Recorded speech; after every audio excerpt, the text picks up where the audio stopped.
Good evening, everyone. Thank you for joining us to celebrate Black History Month. This is a great opportunity. We got some great panelists to share with us, and I'm sure it's going to be a great evening. Black History Month invites us all to reflect upon the legacy of Black Albertans that came before us. But more importantly, I think it gives us a really great chance to think about the legacies that we want to leave behind as well, and how we might connect together and share together.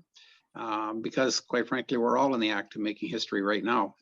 And Black Albertans who are joining us today are making their mark on this province's history as community builders, as leaders in building a better world, building a better Alberta, in our case.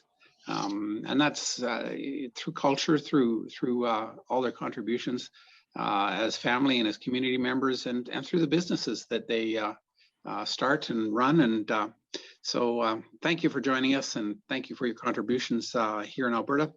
And tonight we're joined by my friend Casey Madu, the MLA for Edmonton Southwest, and a trailblazer in his own right. So please take it away, MLA Madu. Thank you so much, Minister All, and good evening, everyone. It is indeed a great pleasure for me to be able to join tonight for this today's Black Trailblazers Roundtable, organized by the government of Alberta, of course, Minister All, on behalf of the government. I do want to thank you for your leadership on this file, and through you to folks in your ministry. Thank them as well for their hard work in putting this event together. This is a month-long event that the ministry have devoted towards the celebration of the place, the history, the contributions, and yes, the difficulties and the obstacles we continue to face as Black Albertans. And I do want to thank our panelists for joining us tonight. I think it is befitting that we are kicking off this event with this roundtable. And, you know, your lives, your achievement, your contribution, not just for yourself, for your families, for your community, but overall for our province, is a testament to the resilience of Black Albertans. You know, like those who came before you, you know, you have overcome unimaginable circumstances, difficulties. The first Black people that settled in our province met unimaginable difficulties. And I'm reminded of the likes of John Well. I often talk about him, who was one of the earliest Black people to settle in our province. But despite all the difficulties of the late 1800s and the early 1900s, he would go on to become one of the most celebrated Albertans in history. I am reminded of Violet King Henry, who happens to be the very first Black person ever to be admitted in the legal profession in this province, and indeed in this country, right from here in our province. We have come a long way. So I am particularly thrilled that once again, we are in the company of today's Trailblazers. I look forward to our celebration tonight. Thank you, Minister O.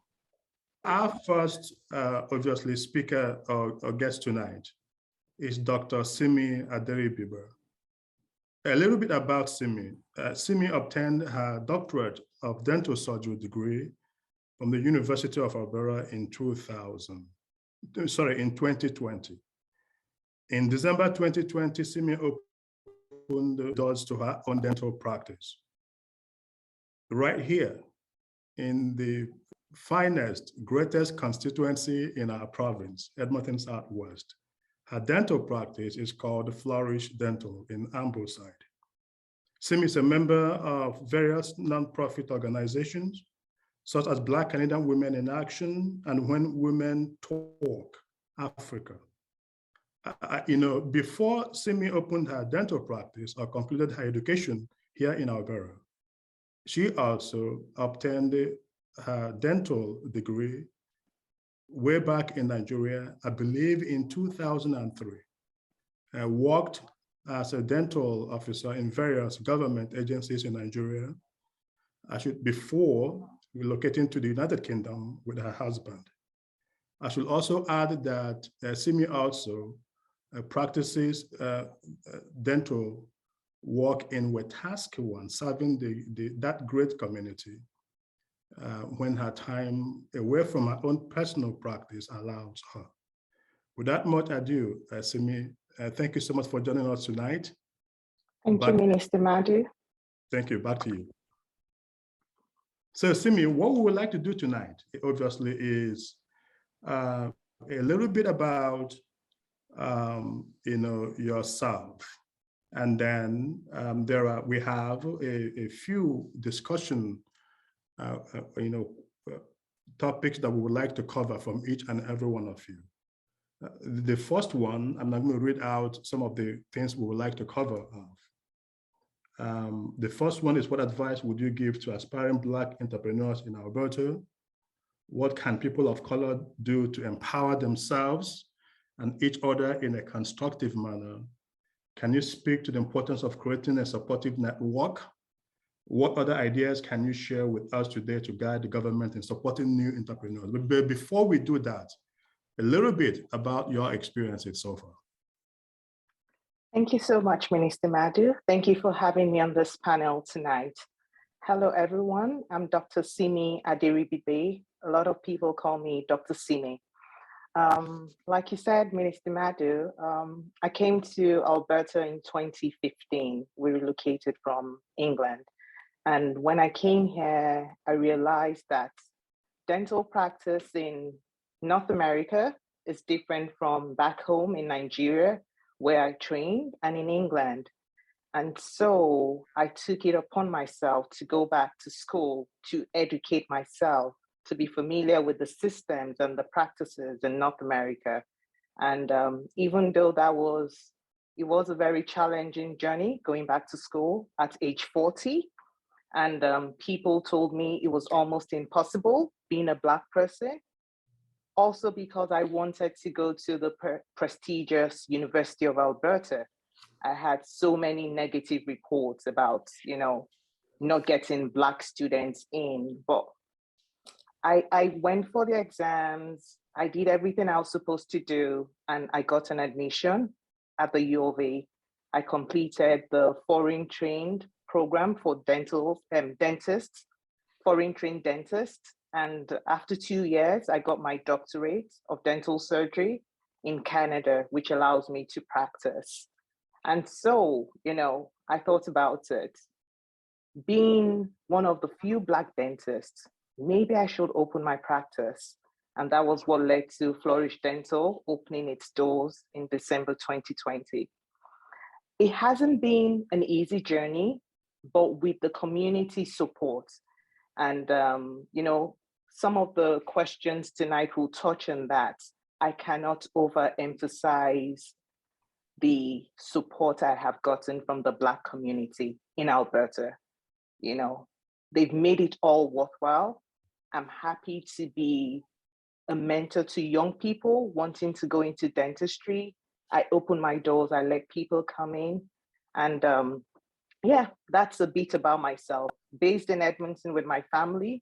And we'll talk more when we go into the questions. Thank you. Thank you so much, Simi. Very much appreciated. Our second panelist tonight is Charles Osuji. Charles is the Chief Executive Officer and Managing Partner of Osuji and Smith Lawyers. Charles champions diversity at his law firm and mentors other immigrants to succeed in business.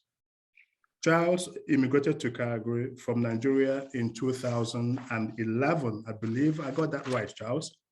Now, Charles has been a beacon of hope and light for young lawyers, and not just from the Black community, from a multi-ethnic communities. Charles has mentored several young lawyers, foreign trained lawyers, young students who are aspiring to get involved in their chosen legal profession.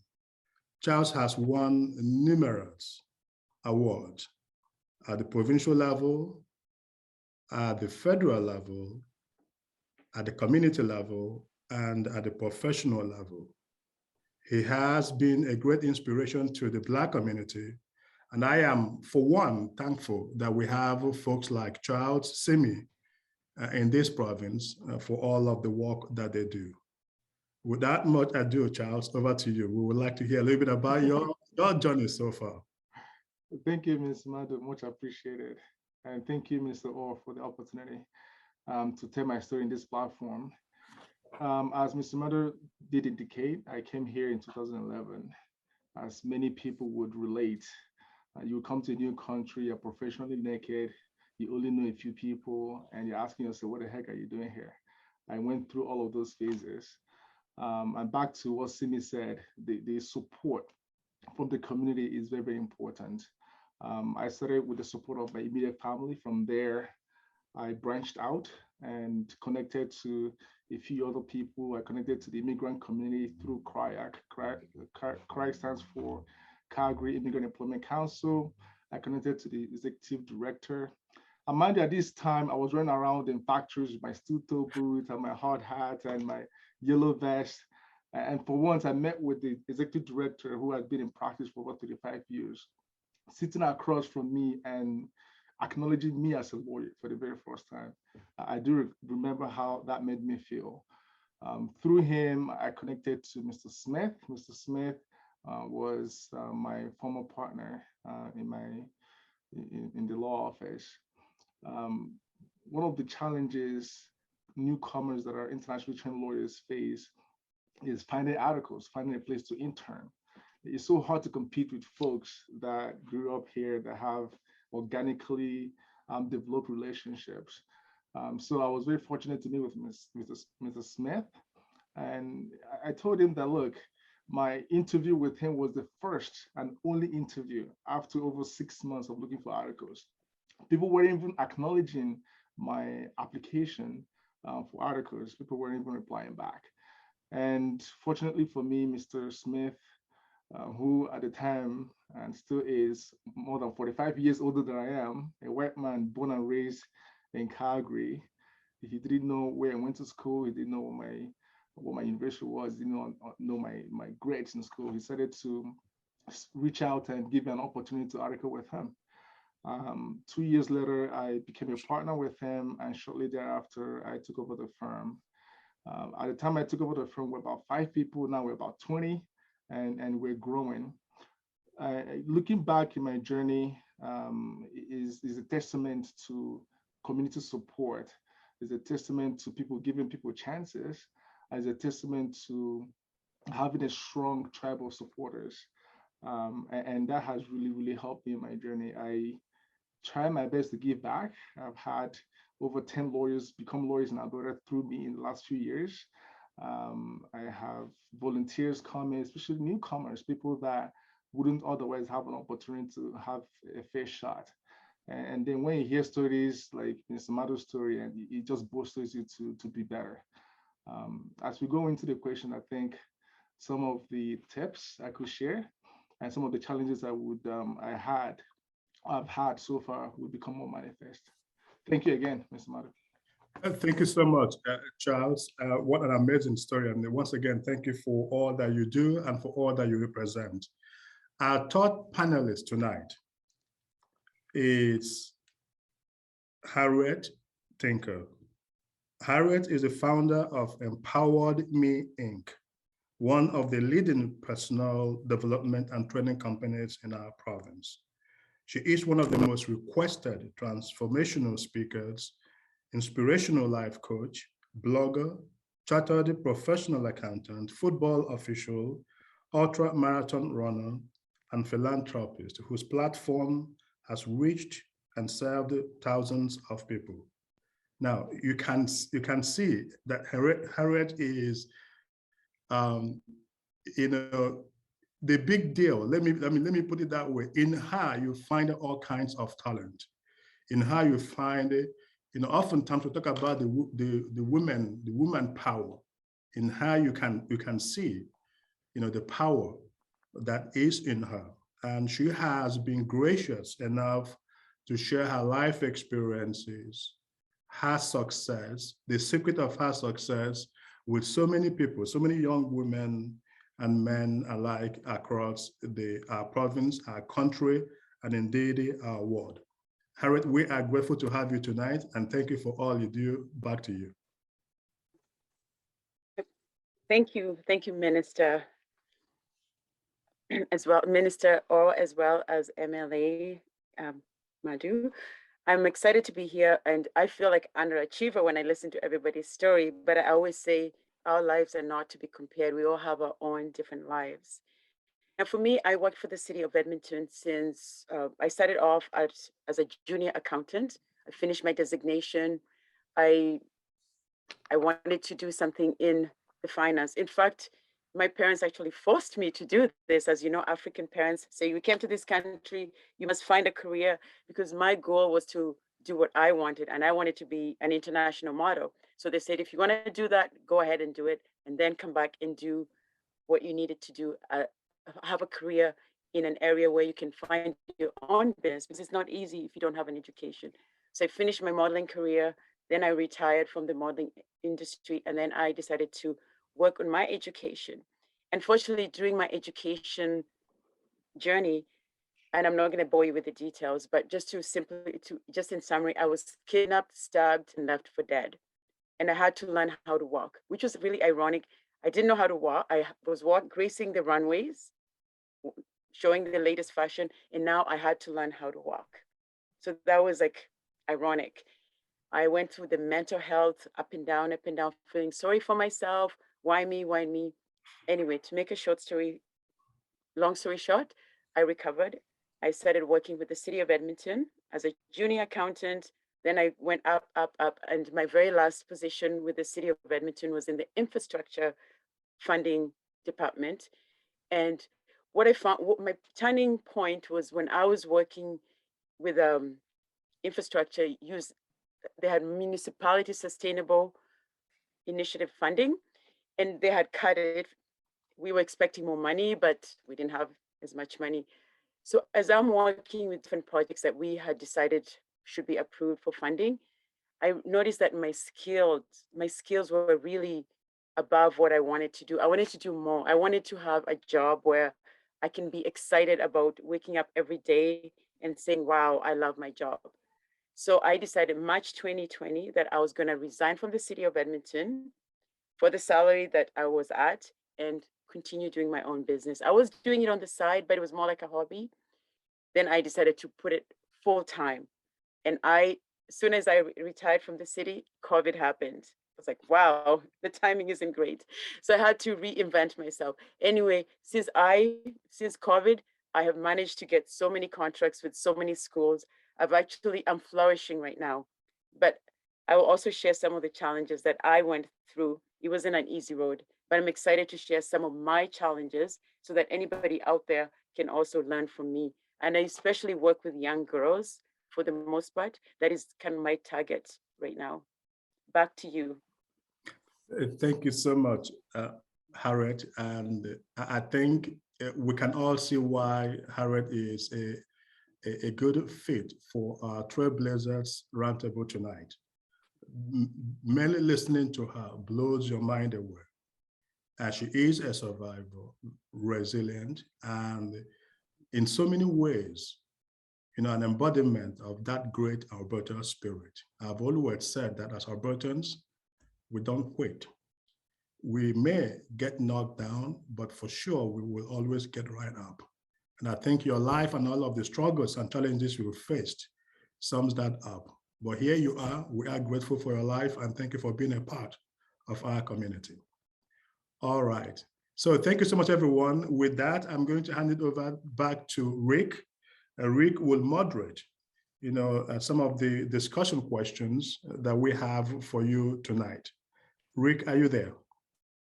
Yes, sir. Yes, sir. Thank you very much, Emily Madhu, and all the panelists. Really appreciate you being here tonight, Mr. Orr, you as well. So we'll get the discussion started, and this is a discussion. So I'm really excited to hear some of the thoughts from our wonderful panelists tonight.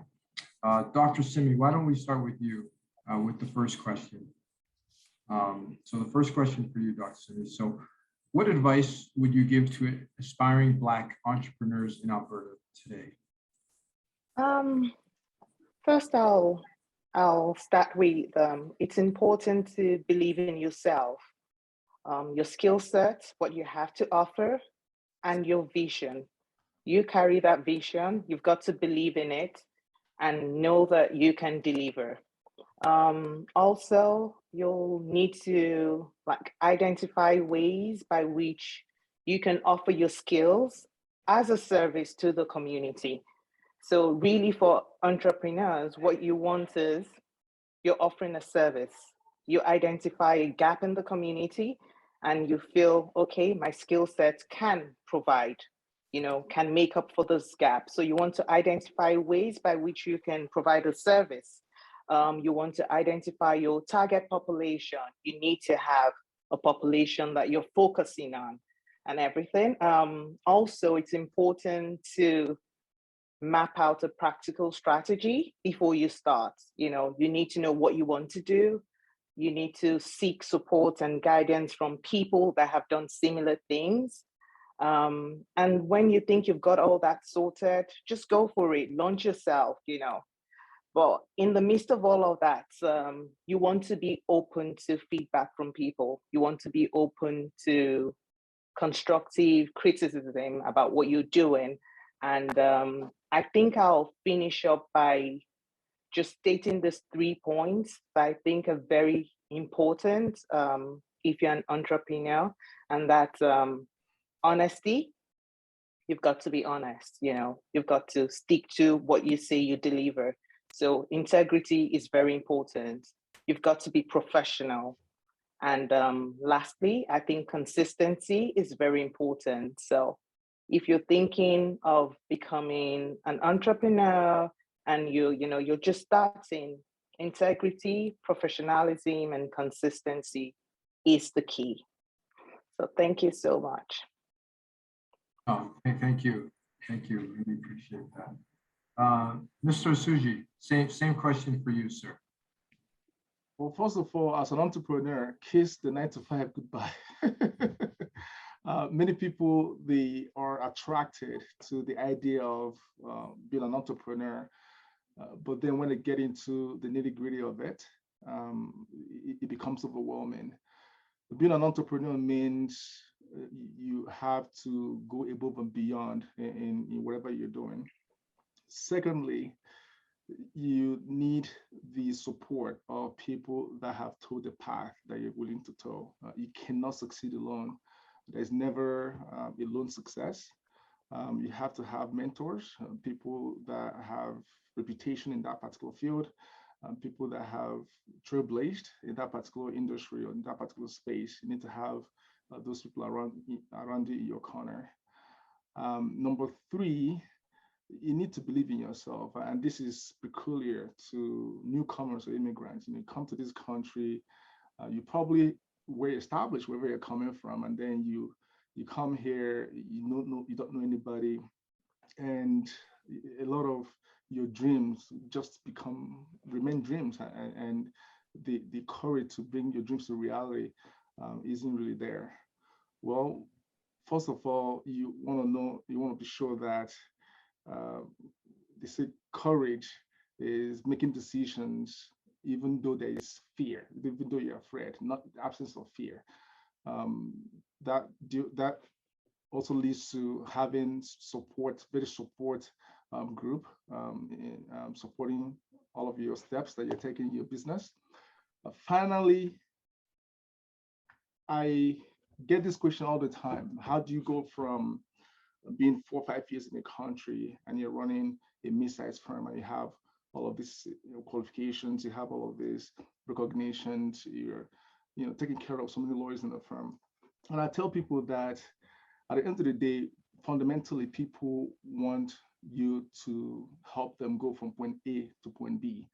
So if you have the right head on your shoulder, if you're focusing on excellence, you're focusing on bringing value to people, you're focusing on getting them from point A to point B, people come back again and again, regardless of how you sound, regardless of what you look like, regardless of the color of your skin, regardless of your heritage. So having focus on values that matter, values such as excellence, values such as, what Simi said about integrity and honesty. You focus on those values, people end up coming back to you. And whatever adventure, whatever industry that you're partaking in, all of a sudden becomes the talk of the town. Finally, I guess I said finally before, in addition to all of these pointers, you have to have confidence in your ability to deliver. And this is something that is particularly lacking, especially for newcomers. You have to have the faith in yourself that if A can do it, B can do it, and you can do it as well. So that faith is what might only remain when every person has lost trust in your ability to deliver. Thank you. Thank you, Charles. Harriet, same question for you. I'm not good. So in addition to what everybody said, what I normally tell anybody who's interested in becoming an entrepreneur, I tell them, this is what it is if you're working for somebody else. I tell them, think of yourself as being in the zoo. At 12 o'clock, you get your meals, you go work, in the evening, you get supper. That's in the zoo. But when you become an entrepreneur, it's like being in the jungle. You do not know when your meal is going to arrive. You're going to work hard. You could be the meal. So that's the difference between an entrepreneur and somebody who works for somebody else. You get to fight for your meal. And the other thing, if you're going to be an entrepreneur, you have to ask yourself, what problem am I solving? For example, let's talk to Simi. What problem is she solving? She just have a better smile. So at the end of the day, what impact you're making in. So don't just become an entrepreneur because it's fun, because you want to create your own hours. You have to be realistic. It's hard work. And I'm not going to lie, it's hard work. You have to write ideas every day. You have to be determined. You have to be driven. For like that Chinese proverb always says, fall down 7 times, get up 8. So that's what entrepreneurship is. You got to have a good business plan. And the most important thing is active listening. Listen and follow what other people have done. Success always leaves clues. You'll be amazed how many clues are out there. You just got to find them. The things I always say, get a mentor. As Maya Angelou always says, I stand as one, but I come as 10,000, which means there've been other people out there who've created footsteps for you. So please follow them. Ask. I always say, ask questions. That's how you're going to learn. If you don't ask, you're not going to get the answer. So that would be my advice for anybody aspiring to be an entrepreneur. Thank you. Okay, thank you, Harriet. I love that one. I love quotes. So one that's going up on my wall now is success always leaves clues. So I appreciate that one. I like that one. I do. Thank you all for that one. So we'll go on to our second question now. So why don't we start with Mr. Osuji. So Charles, how about yourself? So second question, what can people of color do to empower themselves and each other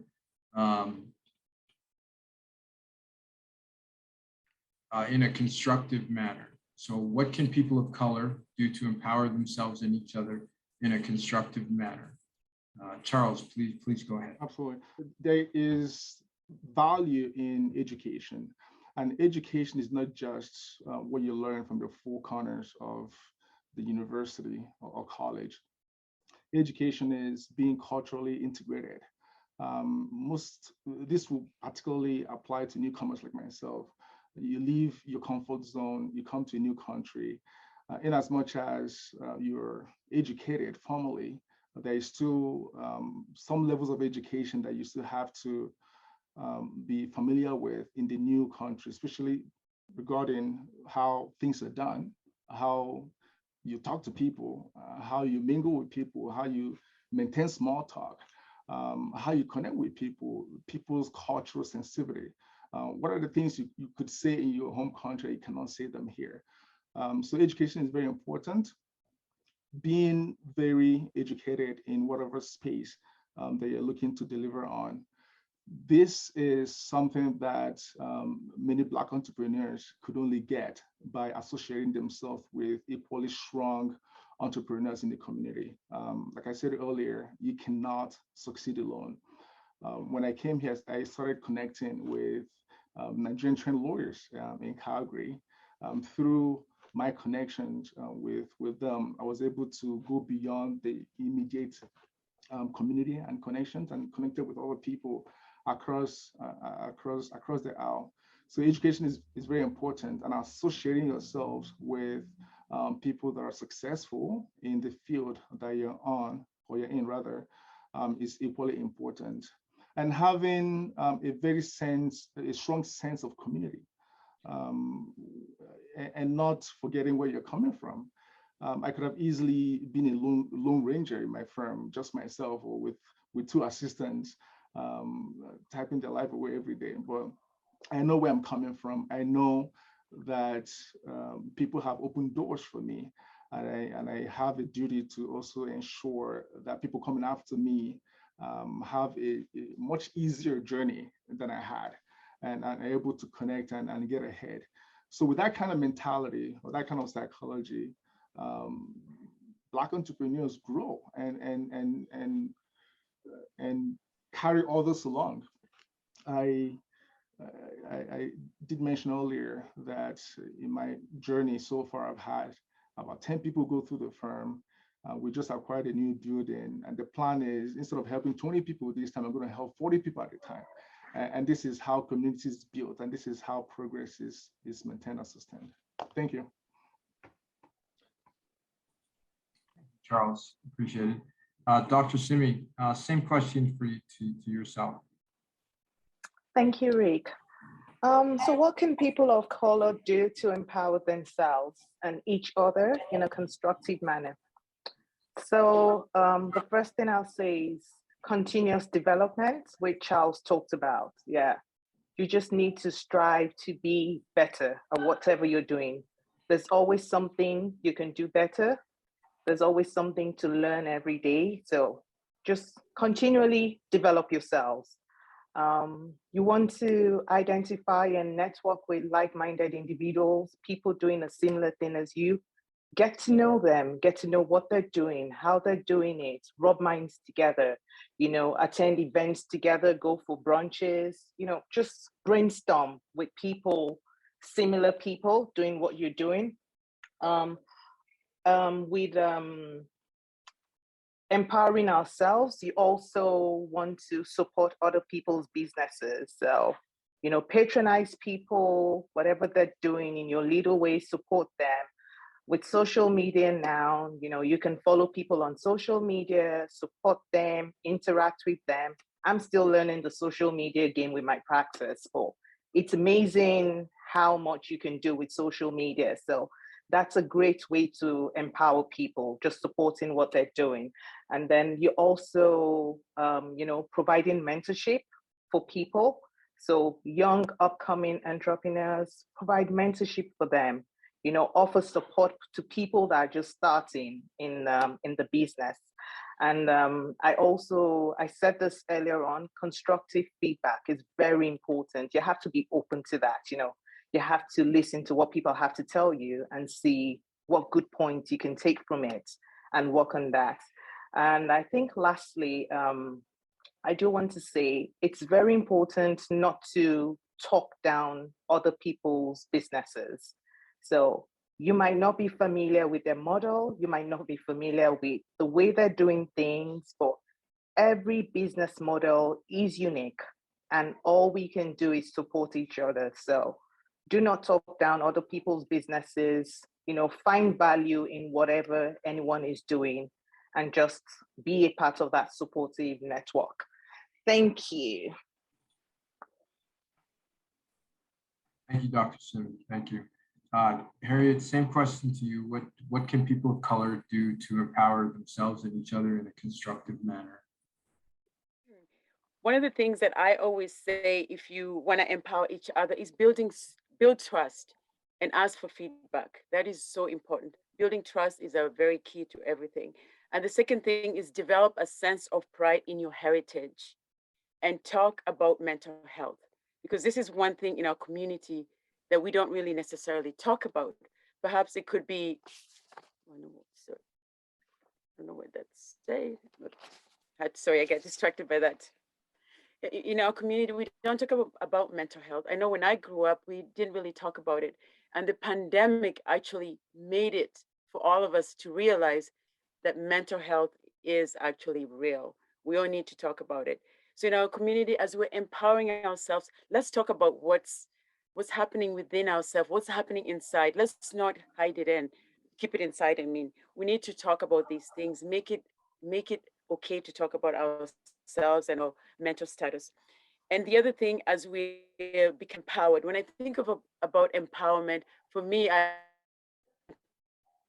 think about the Maslow pyramid of needs. So start off with the basics, the whole loving and self-esteem, that whole pyramid. As a community, we need to focus on those pyramid, grow step by step until you get your self-actualization. As it was covered earlier, don't criticize other people's business. You don't know what their outcome is. You don't know what they're going for. So continue always working together, talk the same language, be each other's tribe. Just because somebody else is doing something else doesn't mean you can't learn from each other. So be a student of life as you are learning from each other, as you're going through life. You're going to have ups and downs. Pick yourself up. That's my main thing. Fall down, get up. So for me, as we're empowering ourselves, other people in the community, we don't just only have to only stick to our own. You can ask other people who've done it. So that was my advice to anybody who wants to empower each other in whatever circumstances they're going through. Thank you, Harriet. Just building on that, Dr. Simi, can you talk a little bit about, Harriet brought up a great point about just mental health in the Black community and how that's not really touched on as something that comes up often within the community. Can you touch on that a little bit? Thank you, Rick.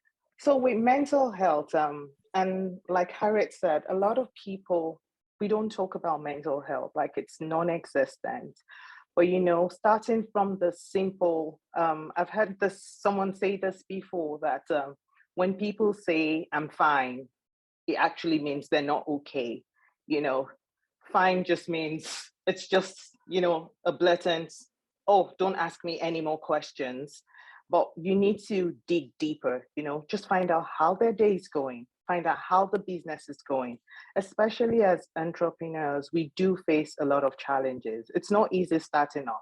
Number one, you don't have any guaranteed income coming from anywhere, so as was Harriet that also said it, that you're in the jungle and you might be the next meal, so you need to find out how people are doing, how are they coping, are things falling into place, and just, even if it's a listening ear, just listen to them, listen to what they have to say. Sometimes someone just needs someone to hear them out.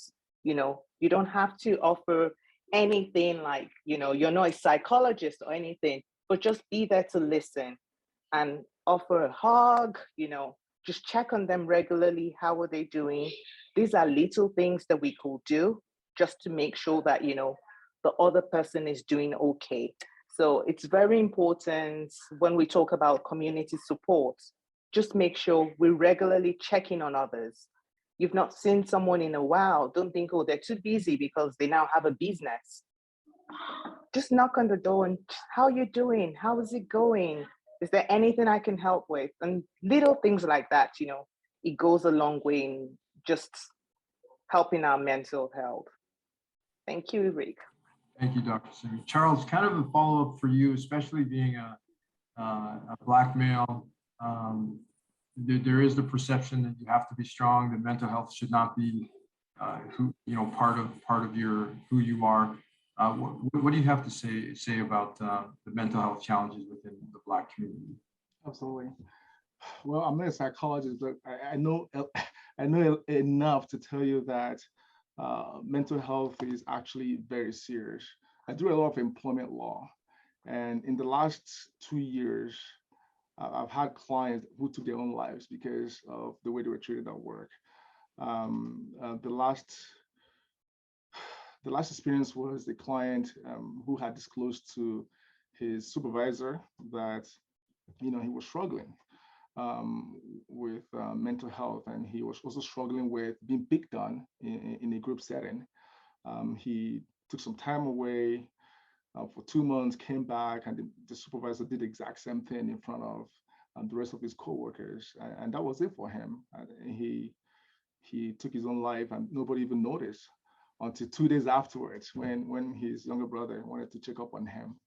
And I hear these stories over and over again. When people consult with me, they're not really telling me how they want hundreds of $1,000s. The majority of their conversation is on how someone has made them feel, how a supervisor, a manager, a director has made them feel. So it's very important that we're very cognizant of the fact that work-life balance is not just working 9 to 5 and going home. There's more to it, and nobody's immune to it. The strongest of us are susceptible to mental health challenges, more so for entrepreneurs. The level of stress that we go through on a daily basis is unimaginable. You have a business where you've employed 15 people. That's like having 15 children, because you want to make sure that the doors are open for them. You want to make sure that lights are on every day. More so for someone like myself, who wasn't born and raised here. I really do not have all of the connections or the fallback scenario that many people here do have. It's very difficult when it's just you. If anything goes wrong, things fall apart, really.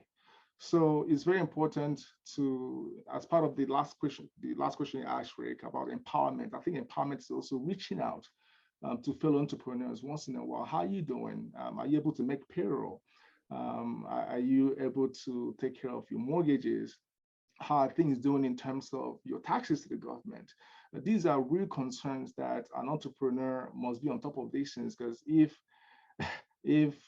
things start slipping and fall apart, it's harder for a Black entrepreneur to pick themselves up than it would be for their counterpart. Very, very important to check in.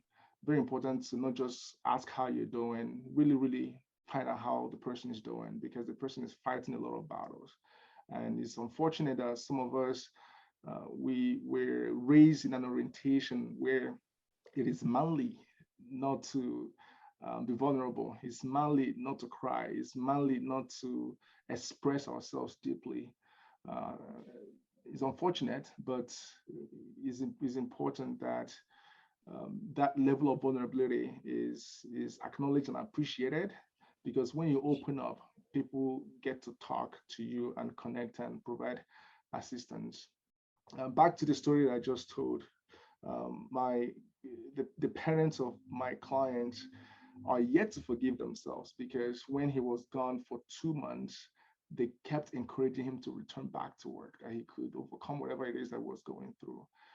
To them, that is their greatest regret, not paying attention deeply to the struggle their son was trying to express to them, but rather pushing him to be a man and go back to work and face his demons. Thank you.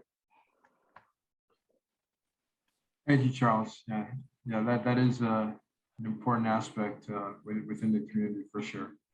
We'll go on to our next question. Dr. Simi, why don't you take that question first? So question again for you would be, what ideas can you share with us today to help guide government in supporting new entrepreneurs? Thank you, Rick, for that. When I think about this, the first thing that comes to mind is, possibly introducing entrepreneurship as a part of education, early on in education, possibly from high schools, making it mandatory that people, just have some education about being an entrepreneur, not waiting for unemployment when you're done. Definitely being introduced in tertiary education, definitely. And when I also, just reflecting on that, I also thought about loans and grants being available for young entrepreneurs. And I think this is available, but I'm not sure about access, because I know that when I was starting my business, one of the things that we had challenges with was financing. It was quite difficult. And for the kind of business I did, it was a lot of money. So maybe even if I got a grant, it will only help a little, not much. But I wasn't aware of any government grants. But I was talking to someone today, and the person was like, "Oh, just type in Google and see what comes up." And really, two things came up: grants for small businesses in Canada. But I actually thought about it, that how accessible are these grants? So improving access for whatever funds government has available for young entrepreneurs will be very, very key. And if we have entrepreneurship early in education or introduced into high schools or tertiary institutions, then you can obviously let people know that, oh, if you go through this pathway, this is available for you to start up, things like that. I also thought about having structured mentorship programs for people. We all talked about mentorship, but for me, the mentorship I'm providing to people is from people getting to know me or someone that knows me and I'm trying to help out. But if there's a structured program, then you really don't need to know anybody. You just need to get into the program and get mentorship, So I do feel there's some inequality in the way mentorship is now, because you've got to know someone to recommend you, to the people offering the mentorship programs. And lastly, I thought about showcasing and rewarding young and upcoming entrepreneurs. And we possibly have this, but it doesn't have to be showcasing the best entrepreneur. No, it's just identifying people doing things and just showcasing them and rewarding them for being a part of the economic growth and development in Alberta. And, doing this regularly, maybe on a quarterly basis, just pick someone from somewhere and just showcase them. Let them be, maybe in magazines, in publications. I think that will really, it'll sort of encourage people, because I'm sure there are a lot of people doing things out there, nobody knows, nobody cares, but they are contributing to economic growth and development. So those are my thoughts on ideas that the government can use to support. So again, I'll just say it, introducing entrepreneurship early in education, improving access to whatever funds and grants the government has for young entrepreneurs, and showcasing and rewarding young entrepreneurs, irrespective of, what they're doing. Thank you, Rick. Dr. Simi, quick question for you, kind of a follow-up. For the loans and grants that you mentioned, do they have to be targeted at certain communities, whether that be visible minorities, more specifically the Black community? Is that an important aspect to it? I think so. I'll say yes, because I don't want to go into my story. I remember when we were trying to get my loan for my my business, it was unbelievable, the hurdles we went through, and this is despite the fact that the bank that I was working with is the bank that carries our mortgage, but they just wouldn't. And until we went to another bank from someone's recommendation, in 2 weeks, I got the loan. And some of the things I thought about, if I could think about my journey, I always used to think, is it because of my name? Because when I submit an application, my name is typical Nigerian Aderibibe. Is it because of my name? I remember when I was starting, trying to get a dental supplier for my business. The first dental supplier we went to, now they have my business, but I always tell them, We came to you first. They never returned our calls. We left a message, we left numbers to say, I'm starting up a business. I just want to talk about my design and everything. And it leaves me wondering, was it because of my name? You don't have many Black dentists opening up their practices, So yes, I'll say for the government loans and grants, specifically targeted at Black and ethnic minorities, definitely. Fantastic. Thank you, Rick. Thank you. Charles, same question for you, sir. What ideas can you share with us today to help guide government in supporting new entrepreneurs? Thank you, Rick. First of all, I think the government should provide assistance to newcomer professionals. These are people that would end up taking a lunch and jumping in the dark and starting a business for the most part. And I'll use my personal experience as a case study. Many people coming from overseas to become lawyers here, they have to face several hurdles. First of all, they have to go through some licensing process, and these processes aren't cheap. You have to pay for assessments, you have to pay for the courses, and while you're doing that, you also have to pay your rent. By the way, some people back home are expecting some money. When you go through these challenges, even if you're very entrepreneurial, the first few years will be dedicated to catching up, because you want to make sure that you don't get involved in something that you cannot see to the end. So if the government can provide some assistance to newcomer professionals, provide some subsistence and some subsidy rather to them with respect to their qualification exams, they have that reprieve earlier on in their journey.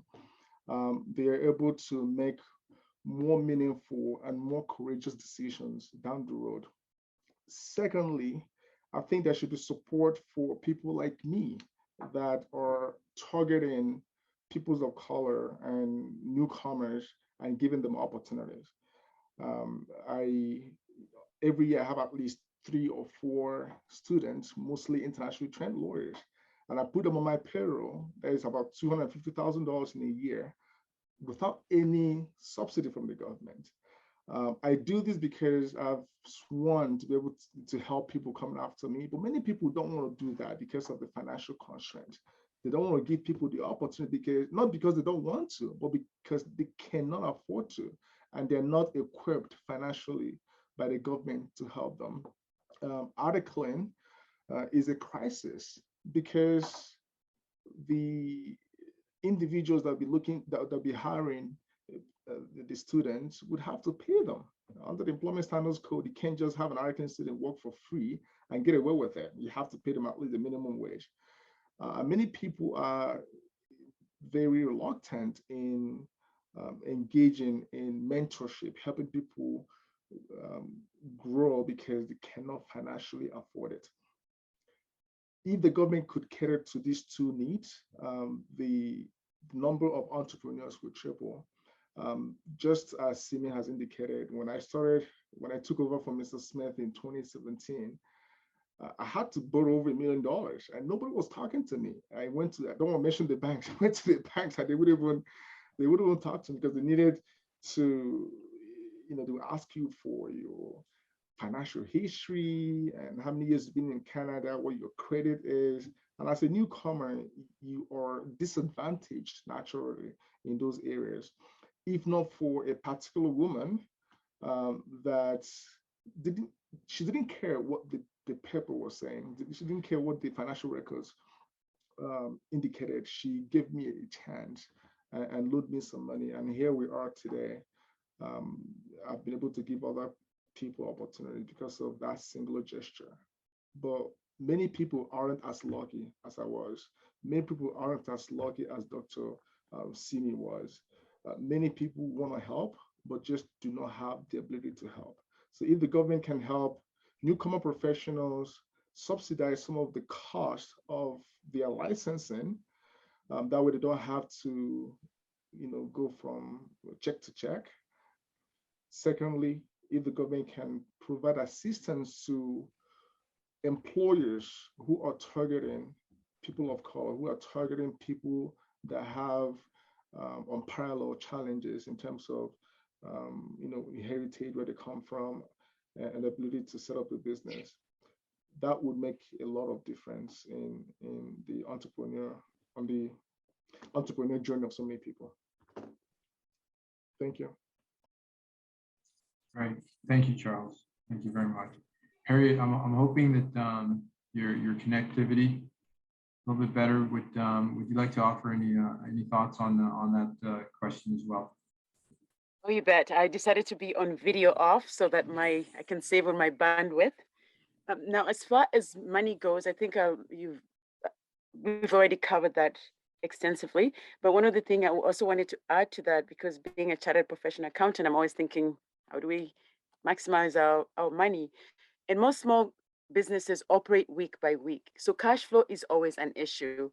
And we don't really have data on how to track how small businesses use their money. So maybe a credit card companies could track how Black small businesses really how they manage their money, so that you can have data. Because if you don't have data, really, there's really not much to go with. What I've seen over the years, government do give small businesses a loan, and then they're already in debt to begin with. So when it comes time to pay it, are we giving them this money so that they can also go bankrupt? So these are the things that perhaps when governments are offering money to small businesses, maybe offer a grant as well in there, so that they can, when it comes time to pay, they have enough room to really grow their business to the point that they're really able to be sustainable, because sustainability in a small business is so key. That's very important. So that's one thing, perhaps, especially for myself. I'm a social enterprise, and looking for grants, it's really difficult if you're not for profit. There's always many grants for profit or non-profit organization, but when it comes to non-profit, you really have to dig and find out which grants are available. So if they could offer more grants for businesses, that would be great. So in addition to what everybody else has spoken, the second thing that I wanted to mention is digitization. Most businesses, especially now with COVID-19, we notice that everybody wants to be online, everybody wants to be digital, but not every business it doesn't have to be online. For example, hair salons. Obviously, you can go online when you have a hair salon. But as far as digitization, by that I mean give organization the access to online. For example, maybe for their business, they need to have ways to pay for the suppliers to pay them very quickly. The B2B, business to business, if you order something from a supplier, you want to get paid right away. Some suppliers take forever if you don't have the digitization where you can have the funds paid right away. So digitization is so important. There's something maybe government can help fund for that. So for those companies who can afford to be very digital. There's also cyber threats. That's also part of digitization. Some companies have noticed that, especially during COVID-19, everything went online. We noticed there was so the bad people trying to steal from other people. So having protection against that, government could fund that as well. And my last one, I know Simi probably talked a bit about it, the managerial skills. This is so important, because you find people who are getting into business usually be like, oh, I don't like my job. I finally figured what I want to do. I'm going to open up my own business. And I'm not talking about the money sense part. It's about the managerial skills. How are you going to manage your people? How are you going to manage your creditors? The negotiation. So there need to be some kind of education in managerial skills, because some of the people who become entrepreneurs don't necessarily have those skills. It could be somebody who just decided, I don't like my job, but do you have the skills to open up that business? So the education not only has to be at a younger age, as was mentioned earlier, the entrepreneurship when students maybe are still in school, but also when they decide to open up their own business. So maybe government could fund more of that, so that if I decide to open up my own business, I get access to that managerial skill. So have more of those. So those would be really my three big things: credit, digitization, and management skills. Very important. All right, thank you. Thank you very much for that. with that, we've come close to our time tonight. I do want to give our two officials here a chance to ask if they have any questions. It's closing comments after that. So why don't we start off with Minister Orr, your thoughts and any questions that you might have, sir. Thank you so much, all of you, for sharing. You're all truly amazing people. You do your people proud. My only regret is that we weren't able to be in person. I would love to actually just meet you in person and get to know you a little bit better. So thank you so much for sharing with us. I could maybe make a couple of comments.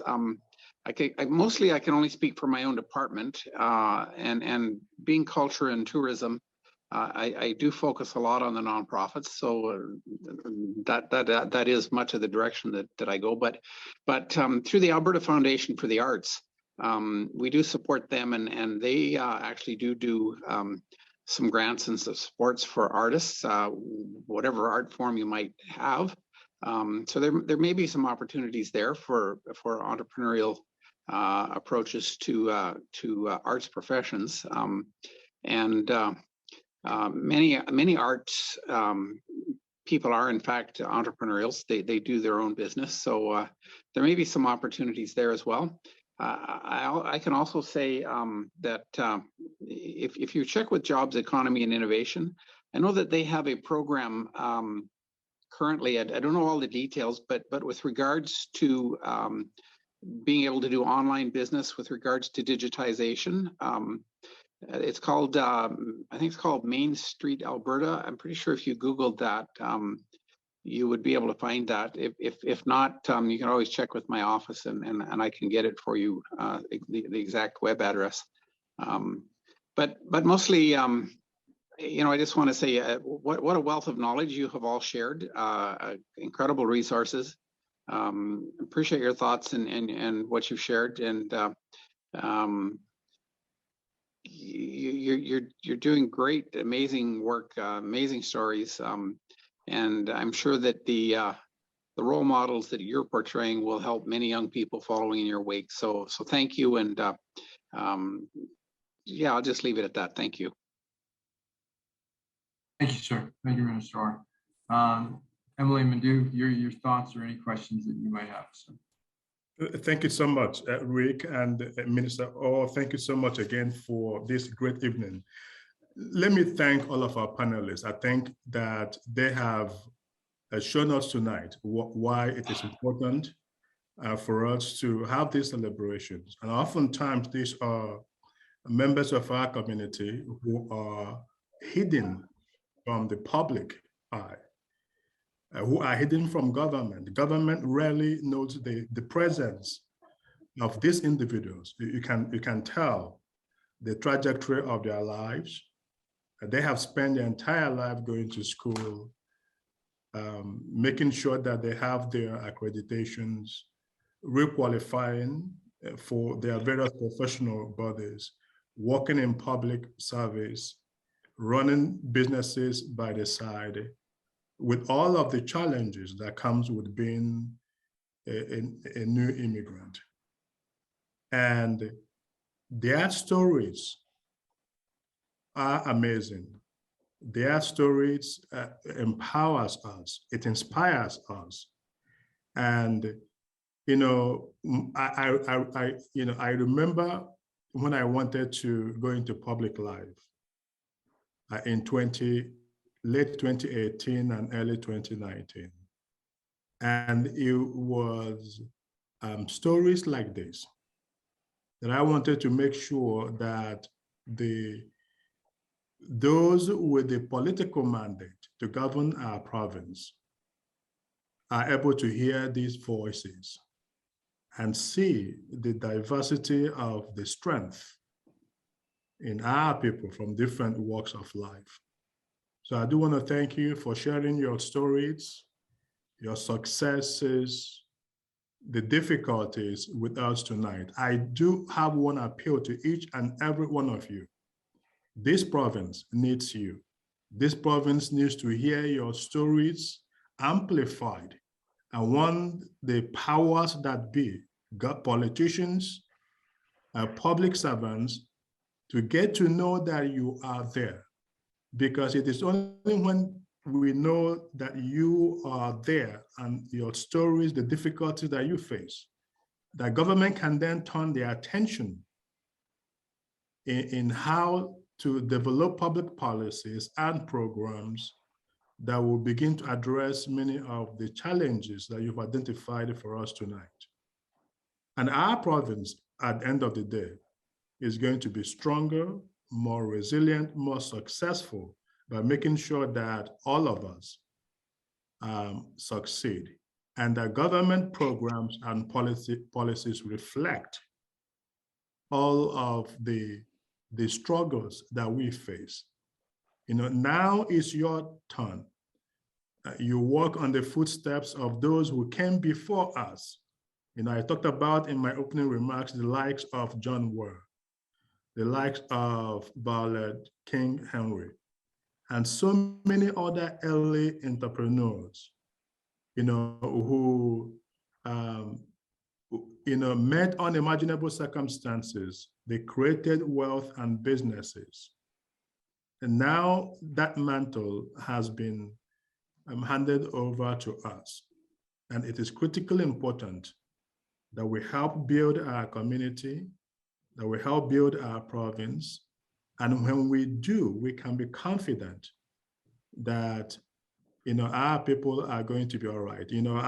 I always go back to the examples that the Right Reverend Dr. Martin Luther King said for us when he was here.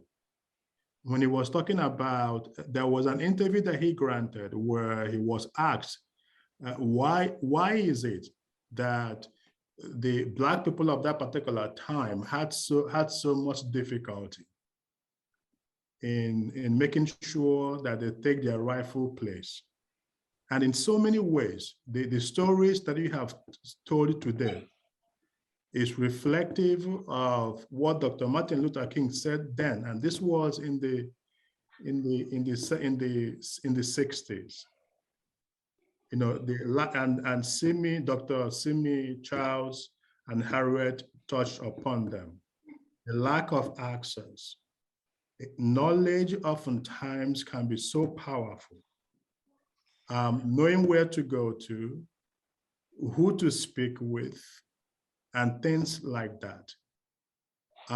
Making sure that we do not give up, that we insist on the opportunities that we need to live a full-fledged life in this community, in this society, is critical. We talked about mental health, and Charles said it so well. For Black men, it is an abomination to think about mental health culturally, where we come from. We were raised to be, strong people. It's not just Black men. I think this cuts across within all of the Black community. Mental health is not something that we often talk about, but I think listening to each and every one of you, we can see why it is important to keep in touch with one another and be able to live that communal life that we have all been used to. So Rick, I want to end it there, but to thank each and every one of you for giving us your time, your precious time tonight. Thank you, everybody. On behalf of Minister Orr, Emily Madu, and the government of Alberta, we do appreciate it. I hate to end it with a cartoon or a fairy tale, but one of the best ones that I've seen is The Princess and the Frog, where it is a Black individual, Black young lady who becomes a princess. And one of the things that is said in that, if you can see it, you can believe it. And if you can believe it, then you can make it happen. And with the three of you fantastic panelists on here, I'm sure there are entrepreneurs, especially young Black entrepreneurs, that now that they can see it, they can believe it, and then they can make it happen. So really do appreciate all of your time and all of your thoughts tonight. And I hope you guys have a great night. Thank you, everybody. Thank you. Thank you. Thank you, guys. Thanks, everyone. Take care. Thank you so much. Yeah, Thank you. Thank you. Yeah, thank you.